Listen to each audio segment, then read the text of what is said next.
ಕೊಪ್ಪಳ ಜಿಲ್ಲೆಯ ಯಲಬುರ್ಗಾ ಪಟ್ಟಣದಲ್ಲಿ ಶುಕ್ರವಾರ ಹಾಗೂ ಶನಿವಾರ ಹೋಳಿ ಹಬ್ಬವನ್ನು ವಿಜೃಂಭಣೆಯಿಂದ ತೆರೆಕಂಡಿತು.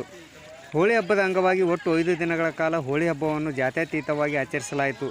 ಶುಕ್ರವಾರ ರಾತ್ರಿ ಕಂಡೇರ ಓಣಿಯ ಕಾಮ ಗಾಳೆಯರ ಓಣಿಯ ಕಾಮ ಸಾಲೇಶ್ವರ ದೇವಸ್ಥಾನದಲ್ಲಿ ದೈವಕಾಮ, ಪಾಂಡುರಂಗ ದೇವಸ್ಥಾನದಲ್ಲಿ ಸರ್ಕಾರಿ ಕಾಮ ಸೇರಿ ಪಟ್ಟಣದಲ್ಲಿ 4 ಕಡೆ ಕಾಮ ರತಿದೇವಿ ಭೀಮನ ಮೂರ್ತಿಯನ್ನು ಪ್ರತಿಷ್ಠಾಪಿಸಿ ನಂತರ 4 ಕಡೆಯಿಂದ ಹೋಳಿ ಹುಣ್ಣಿಮೆ ರಾತ್ರಿ ಕಳಬೇಡ ಶವಯಾತ್ರೆ ಸೇರಿದಂತೆ ಇನ್ನಿತರ ಕಾರ್ಯಕ್ರಮ ಸೇರಿ ಇಡೀ ಬೆಳಗಿನ ಜಾವದಲ್ಲಿ ಮುಕ್ತಾಯವಾಯಿತು.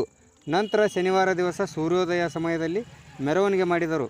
ಮಹಿಳೆಯರು, ಮಕ್ಕಳು, ಯುವಕರು ಬಣ್ಣದ ಆಟವನ್ನು ಆಡಿ ಸಂಭ್ರಮಿಸಿದರು. ಒಟ್ಟು 5 ದಿನಗಳ ಕಾಲ ನಡೆದ ಯಲಬುರ್ಗಾದ ಹೋಳಿ ಹಬ್ಬಕ್ಕೆ ತನ್ನದೇ ಆದ ಇತಿಹಾಸ ಹೊಂದಿರುವ ಹೋಳಿ ಹಬ್ಬ ಶನಿವಾರ ತೆರೆಕಂಡಿತು. ವರದಿ VS ಶಿವಪ್ಪನಮಠ, ಯಲಬುರ್ಗಾ.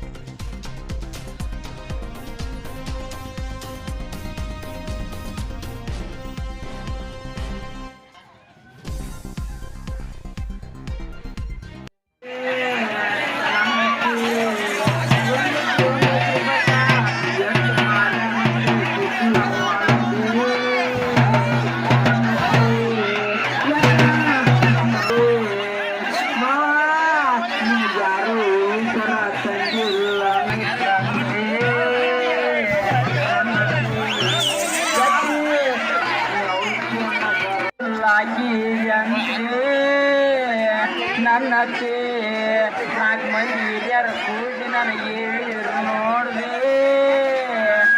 ಯತ್ತಿ ಯತ್ತಿ ನಮ್ಮ